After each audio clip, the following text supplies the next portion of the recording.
Good morning. It is Friday, December 27th, 2024. It is 11 o'clock, and this is a special meeting of the Jefferson Public Utility District Board of Commissioners. My name is Jeff Randall. I'm president of the board, and I'm calling this meeting to order. Jefferson PUD will be offering both virtual online meetings as well as in-person meetings unless advance notice is provided. Online participant audio will be muted upon entry. Please unmute at the appropriate time to speak, and if you're calling in, use *6 to mute and unmute and *9 to raise a hand to request to speak. Let's do a roll call of commissioners. My name is Jeff Randall. I am president of the board and commissioner for District 1. Dan Tupper, Commissioner for District 3. Are you able to hear us? Does not appear so. Ken is present. You might have audio issues with him. I don't know if there's a way to text him or something to let him know. Yeah, do you have his? We've started the meeting, or he looks like he might be trying to text us. Who knows? Let's go ahead and Ken is present. We have a motion to accept the agenda. I'll make a motion to accept the agenda presented. I'll second the motion. All in favor of approving the agenda, please indicate by saying aye. Aye. Aye. Ken, if you can hear us, give us a thumbs up. No, can't hear us. Okay, we'll see what we can do to get Ken online. All right, who is leading the charge on this presentation on the 2023 Accountability Audit Entrance Conference? I'll start just real fast. So we are getting ready to do our 2023 accountability audit at the state auditor's office. And today we have Jennifer Gossett and Vinny Shell. I'm hoping I say that right. I may not be. From the state auditor's office to just go over the entrance conference with us and kind of go over some of the areas that they're going to be covering as part of this audit. So this is a requirement that they do each time, and then they'll do the exit one after everything completes. So I'll go ahead and turn it over to Jennifer and let her get started on her presentation. Yes, thank you. I'll go ahead and get started. To get introduced, I'm Vinny Shield. I'm acting as the supervisor for your audit this year. And joined by Jen. She's the lead auditor, handling most of the day-to-day tasks of the audit, working with Mike and everyone else there at the district. So our goal today is to give you a little bit of background info about our office, talk about the audit that we have in progress, make sure you know about other resources our office offers, answer any questions that you have for us. So before getting started into our PowerPoint presentation that we have prepared, I want to make sure you knew that Jen sent out our entrance packet that has the official document. We prepare that for every audit, but we find for these hybrid or virtual type meetings that PowerPoint presentation works better to go over the key points. Just going over a Word document can get a little dry. It has a lot of technical language in there that we have to include. So we find that PowerPoint works a little better. So I'll go ahead and share my screen. It looks like I do have the ability, so that's nice. So hopefully the PowerPoint presentation showing up well for you. Yeah, we can see it, Vinny. Okay, perfect. So a little bit about our office. We are tasked with being the auditor of all public funds within Washington. So that means we audit all state agencies as well as all local governments on a regular cycle. We have about 450 employees in total, and we're spread out in 15 local field offices all across the state. And we typically conduct anywhere around 2,600 to 2,700 audits in a given year. So on this slide, you'll see the various types of audits that we perform, with those top three, the accountability, financial statement, and federal grant audits being the ones that we most commonly conduct. The district does work with an independent CPA firm for your financial statement audit. So our local team only performs the accountability audit, which is required for all governments on a regular cycle. The overall objective of that audit, like it sounds, is to make sure that the district is complying with the various state laws that apply to you, contracts you're involved with, grant agreements, as well as your own internal policies and procedures. In addition, this audit also looks at whether, just generally speaking, your district has good procedures in place to make sure public funds are spent appropriately and safeguarded. So you'll see a whole host of other audits that we perform. We do have a special CETA team who I believe just finished their first Clean Energy Transformation Act audit for your PUD. So we have a whole bunch of specialized audits that we perform. We also have a performance audit team who looks at issues impacting the entire state or a large region of it. We perform whistleblower investigations for state employees. We can also receive concerns from residents in Washington about their government and follow up on those in our regular audit. So a whole host of things to keep us busy all throughout the year, but we'll just be working on the accountability audit. And I'll pass things off to Jen, who'll go over more details about what we'll be looking at this year.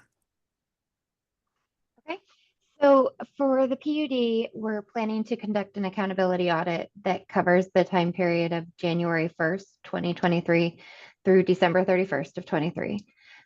For accountability audits, we utilize a risk-based audit approach in selecting areas for further review.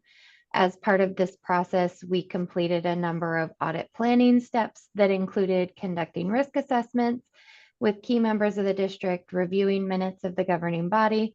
We conducted analytical procedures, reviewed prior audit results, and assessed areas of common risk for the districts across the state. Based on the planning procedures performed, we have identified the following areas for inclusion in our audit. We plan to look at accounts payable. So we're going to look at general disbursements, employee reimbursements, and any electronic fund transfers. We plan to gain an understanding of controls and select transactions, which we've already done, and Mike has provided support for those.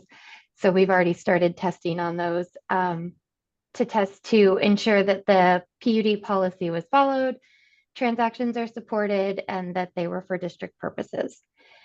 We also plan to look at payroll, gross wages and overtime, as well as the electronic fund transfer policy that the PUD has to ensure that direct deposit information is safeguarded and that there are no cyber issues.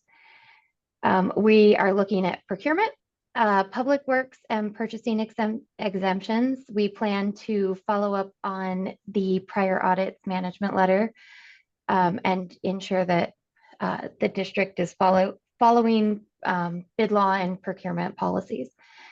We look at open public meetings. We look at the compliance with the minutes, meeting and executive session requirements, and we look at financial conditions. So we review for indications of financial distress. Throughout the course of our audit, we may find recommendations that are necessary to bring to your attention. Our office has 3 primary levels of audit recommendations that are used to convey the significance of the audit issues identified. Audit findings constitute the most significant level of audit recommendation that can be issued. They are the only level of reporting included in their entirety in our audit report. If a finding is issued, the district will be given the opportunity to provide a response to the finding that will also be published in our report. This is important to help readers not only understand the issue found, but also any information the district wishes to share on how the issue itself or its planned course of correction going forward. In addition, please note that certain external standards may require audit issues to be reported as audit findings. These standards are commonly encountered in the financial and federal audit engagements, which was done by an independent CPA. So we probably won't see those. Management letters are audit recommendations less significant than a finding, but still important enough to bring to the attention of the governing body and management in a formal letter. While management letters are not published in their entirety in our audit reports, they are referenced and still constitute a public document. In addition, it's important to address management letters, as if they go unresolved, they could be elevated in reporting level to an audit finding in future engagements. Finally, we have exit items, which constitute our lowest level of written recommendations. Exit items are very normal in the audit process and are often likened to housekeeping items, as they often address best practice items or minor non-compliance matters. We will provide a full list of exit items identified to management for their consideration at the end of our engagement. And with that, I will turn it back over to Vinny. Yes, we're over halfway there, so we're getting there. But there's some other important info we wanted to share with you. First off, when it comes to confidential info, as an office, we're committed to protecting that and safeguarding any confidential data that we might have to review as part of the audit process. So we have set up a secure way to share those documents through a system that's run by Microsoft. We've been using that for some time now with good success. If there's ever any particular documents the district is still not comfortable sharing online, we are always available to go on site and physically look over records if that's your preference. But we want to make sure that's something we take seriously, and we're always receiving refresher trainings on the overall area of IT security. So we want to make sure you're aware of that. Secondly, we also shared an estimate of our audit costs in your packet. That's on track, I should say, with the previous estimate we provided in also the previous accountability audit we performed last year. Thirdly, we also want to make sure that you're aware of our audit dispute process. So if you ever have any issues with the audit, don't think we're coming to the right conclusion, anything like that, we always encourage you to reach out to Jen and myself first. We can also put you in touch with the manager for our Port Orchard office that we work out of. Then we can put you in contact with progressive levels of our management, going up to our directors, all the way up to the state auditor, if necessary. And then lastly, we always like to remind governments about loss reporting requirements. So if you ever become aware of any known or suspected losses of public funds, state law does require you to immediately file a notification with our office. It's relatively straightforward process that can be done through our website. Then we have a particular team who reviews those loss reports as they come in. And then they essentially kind of triage it and decide if it's just something to close out or if it's something that we should be aware of when we're planning the next audit for the district. Receiving those loss reports also lets us track losses across the state and lets us know if there's anything in particular that we should focus on more in our audits, like particularly with those electronic payments with like ACH or EFT type payments. Continue to see losses there. So that's generally an area we look at in just about every accountability audit on a fairly regular basis to make sure governments have good controls in place over those payments.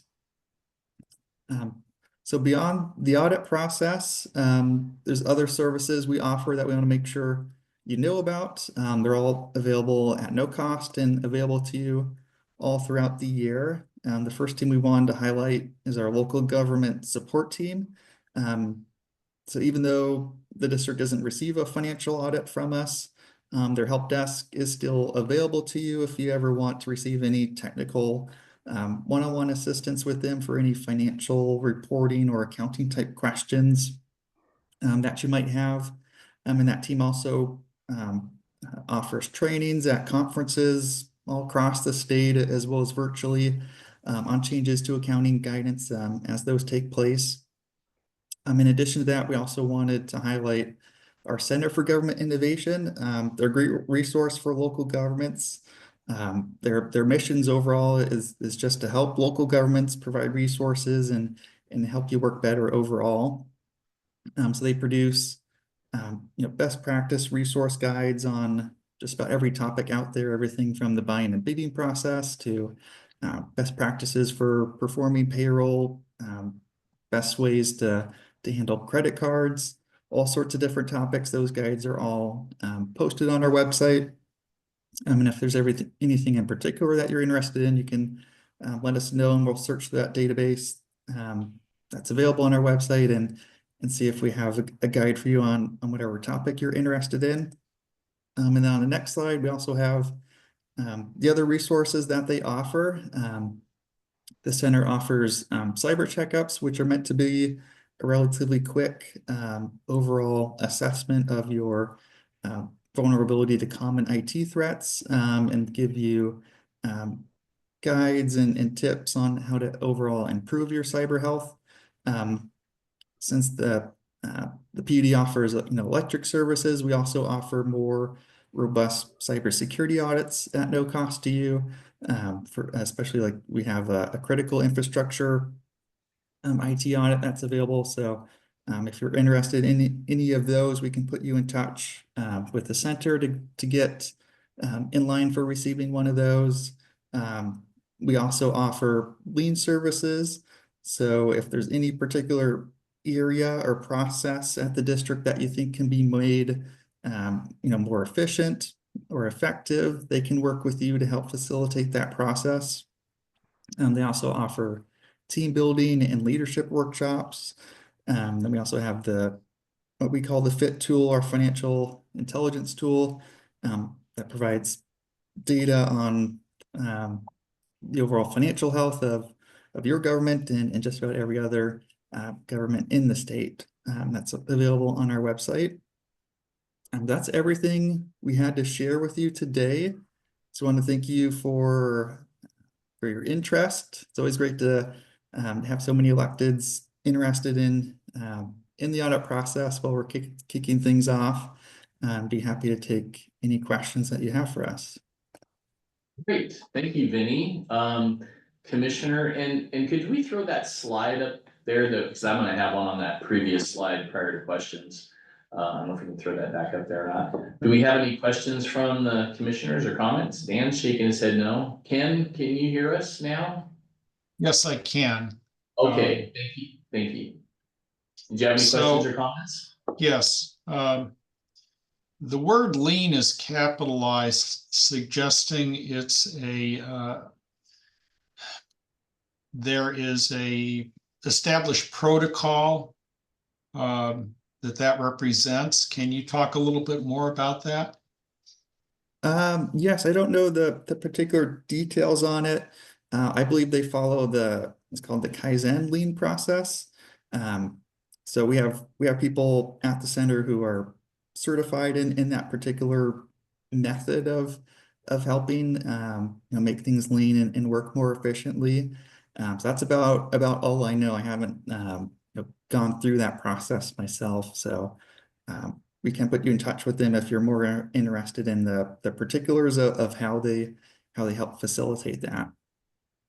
So it sounds like it's a reference to some Japanese management tools. Yes, I believe that's sort of the foundation of how they perform that work. Okay, thank you. Mm-hmm. I think county government utilized the lien through the state, so there might be some people at the county, unless it's a different lien acronym or process, but I've heard the term used before by other agencies, and I think the Chamber of Commerce might have utilized it as well. I mean, it's a tool that's been available to all public entities within the state for quite a while, I believe. So my question was along those lines, and Vinny, is that, so you at one point you said there were free services that were offered. Do you know if these, the things about team building and the lean facilitations, are those free services or are those fee for service types of things, or how does that work? They're all available for free. There's no beyond the audit process, there's no additional fees that we charge. How we receive funding for those services is through Initiative I-900 was passed by voters, oh gosh, probably a little over 15 years ago or so at this point.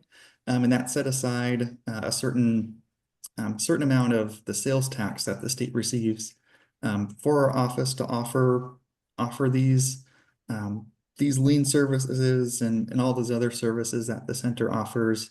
In addition, that also provides funding for our performance audit team who does those those statewide audits.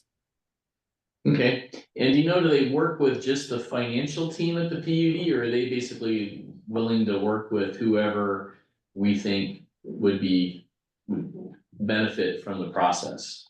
Oh, Whether it's they're, on our permitting side or, customer service, or who do they work with? yeah, they're willing and able to really to work with anybody in any process. It's really, yeah, just limited by your imagination and whatever areas that you think they can help with. I know, they in particular they have quite a bit of experience working with the permitting process. They do that a lot with cities and counties to help speed up that process.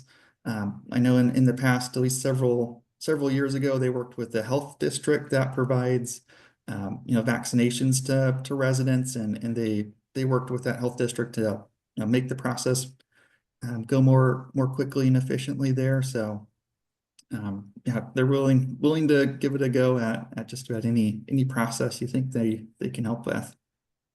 Okay, I see you have a number there today and an email address listed there also. Yeah, so if you go on to the website, the sao.wa.gov, and then go to improving government, up at the top, there's a bunch of tabs.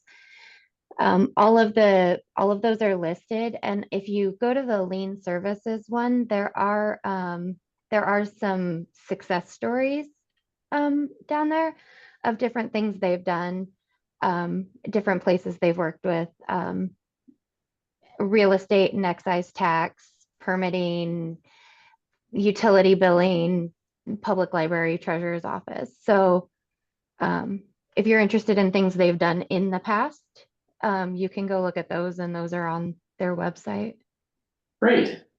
Commissioner Randall, I might suggest maybe talking to Cindy Brooks. I imagine EDC can probably give you some insight locally. I'm sure that this county's utilizing, somebody in this county is already utilizing that service. Okay, I'll reach out to Cindy One of our and see other if partners, she's yeah. familiar with anybody using it. Cool. All right, any other commissioners or questions from commissioners? I'm seeing head shake. Staff, do we have any public questions or comments on anything presented? I know we've got Leo on there.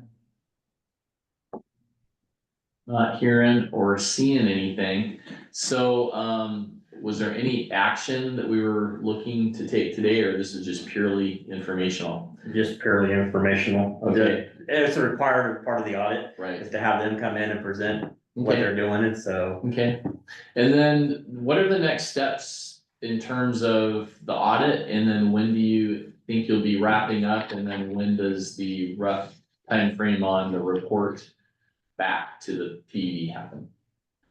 Yes, we're in the field work stage at this point. We've completed planning. So like Jen mentioned earlier, we already have some documents from Mike that we'll be looking through as part of the audit.